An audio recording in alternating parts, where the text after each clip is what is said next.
This is the trophy which next Tuesday will be awarded to the winner of the Booker Prize for the Best English, but not American, novel of 1968. The winner will also have the consolation of £5,000.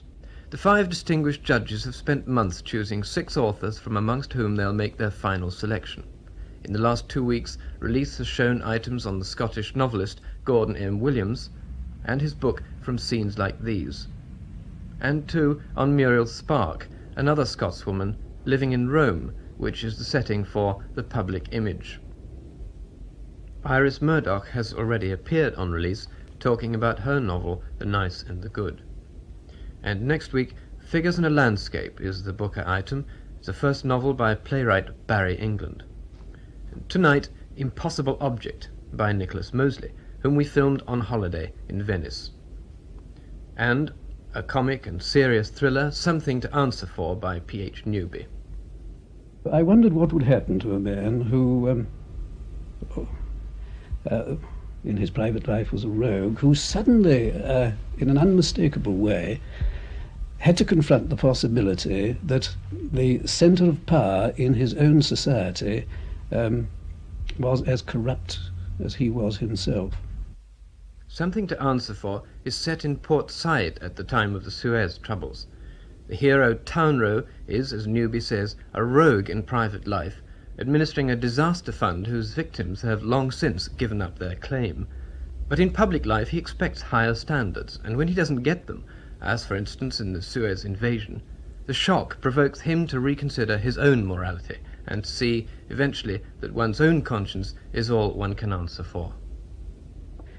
You'll remember that quite early in the book he has a conversation with a Jew who has escaped from Hungary in 1942 and gone to Israel, but makes the accusation that in 1942 the British government connived with the final solution. And of course, being an Englishman, he says this is absolute rubbish, as indeed I would say in the circumstances, and as most people would say. But how, in fact, do you know that it's absolute rubbish? How can you be absolutely sure? How can you put your hand on your heart and say, but the British government does not behave in that way? You have to make remarks such as, we live in an open society where monstrosities of this sort are not committed, or if they were, they would be soon found out. But basically it comes down to assumptions that one makes about the quality of the society that one lives in. When the first Egyptian boats successfully come through the canal on the morning after nationalisation, Townrow passes from anti-British glee into a sort of religious and almost mystic ecstasy. This is the sort of man I imagine him to be. Remember that he started out life with the intention of being a parson. He went to a theological college, and he was kicked out of that theological college for a supposed misdemeanour. Part of his psychology is very much bound up with the knowledge that he's been, in his view, shut out of a role that in his deepest being he would wish to play. He is, yes, he is a religious being, but a man who is frustrated from the expression of that religion. He is a man who is a rogue and is at odds with himself because of the knowledge that his roguery plays. He is man in a process of conversion, if you like, and it would be possible to interpret this book as a modest documentation of a kind of religious conversion. Townrow feels cut off from a role he might have played. Is there perhaps another role Newby himself might have wished to play? If you simply consider ambition and what one would like to be if one had the gifts, then certainly I would have wished to be a scientist, but I simply haven't got the intellectual gifts to do that. I haven't got the mathematical ability to function effectively in that way.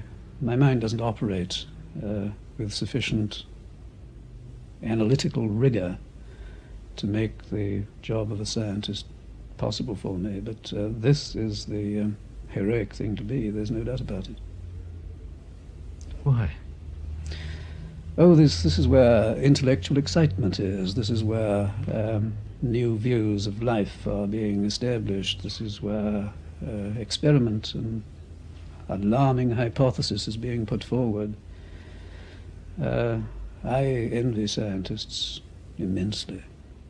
Do you find no comfort in your own achievements as a writer? I don't regard myself as a very good writer because I know too much about the literature of the past to delude myself in that way. Anyone who sets pen to paper nowadays must do so with an awareness of the great wealth of literary history behind him. And I don't suppose for one moment my books will be read in the 21st century. So that to talk about my own achievements, no, this is not something that weighs very much with me. Newby can't be a scientist, and even the role of novelist, paltry as it seems to him, may not be available for much longer.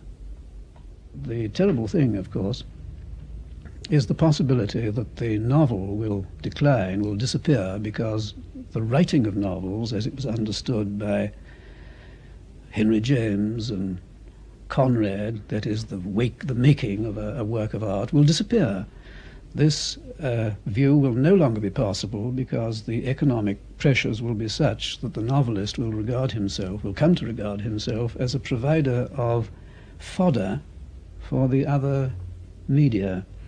He will write a book with the expectation that the real financial profits, the real gain, will be made from an exploitation of his material by some other means. Now, this completely undercuts the act of writing, of course. It's rather as though in Elizabethan and Jacobean times, Shakespeare and Ben Jonson and the others wrote their plays, certainly, and these achieved a certain success. But real money and real fame, real fortune came to them when these plays were written up in quite another form for printed publication, which was not so. Now, the novelist is finding himself in that sort of position nowadays. It means that axes are being laid to the very root of his craft. But playing different roles in Britain, land of compromise, is harder than in the extravagant Middle East, where Newby was in the war. At the eastern end of the Mediterranean, the extreme situation is the norm. Death, violence, extreme exhibitions of emotion, an indulgence of fantasy, the knowledge that what you imagine is not real, but at the same time you go on surrendering to that reality. This is what I responded to. There's, as you may know, a sort of folklore hero in Egypt called Goha, and he is a man about whom stories gather. And there's a story about Goha, who was sleeping one afternoon taking his siesta, and he was interrupted in his siesta by a lot of children who were playing in the street outside and laughing. And he jumped up and opened the window and shouted to them, "Don't you know that there's a wedding going on in the next street, and that they're giving presents away?" So off ran the children to the wedding, of course, to get these presents, whereupon Goha rubbed his eyes and thought, well, perhaps it's true, and he went after them. It's this knowledge that what you say is not true, and yet the speculative possibility that behind it all there is a kind of truth. This is something that made me sit up and take notice in Egypt, and the general warm-heartedness of the Egyptians, the gaiety, the humanity of them. I was very happy in Egypt. Nevertheless, all wars end sometime. Wherever you are, you have to choose some kind of a role, as Townrow himself discovers, and then stick to it. I can't remember whether it's in this book or in another where the phrase exists about the intolerable burden of being human. Yes, the intolerable burden of being oneself.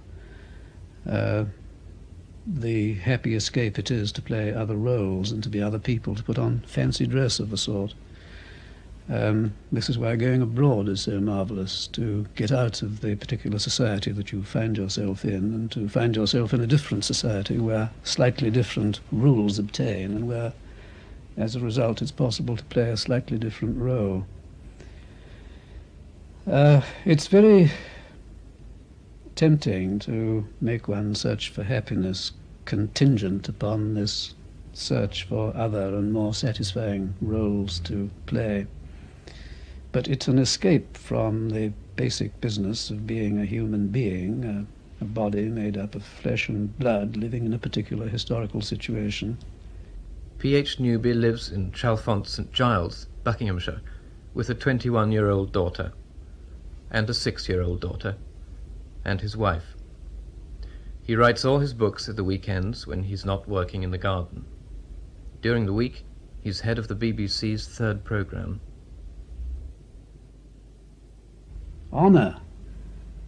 The word made him incredulous. If it was right for a bastard like him to think of honour, no wonder it was a dirty word. Honour. Good men spat at the word. And if she had at all detected this crazy notion taking root in him, no wonder Lear was furious. Women do not understand honour. It meant a man had decided, absolutely, to answer for himself. Women did not like that kind of loneliness. He undid the top button of Ailey's old brown overcoat because the breeze had dropped and the December sun was warm. The sea rolled about him like blue, unbroken silk. There was enough haze to confuse the line between sea and sky. Depending how he sat, some of the warships seemed pinned above any reasonable horizon. If he really wanted to reach some point he could call the heart, maybe this was as near as he would ever get. It was almost as though it was some real point in the actual sea he was looking for, and this might be it.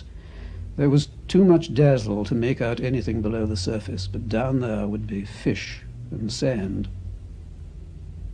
Up here were patches of froth and a floating Tate and Lyle sugar carton. He knew, by the sense of absence, he had arrived. He was away and alone, stark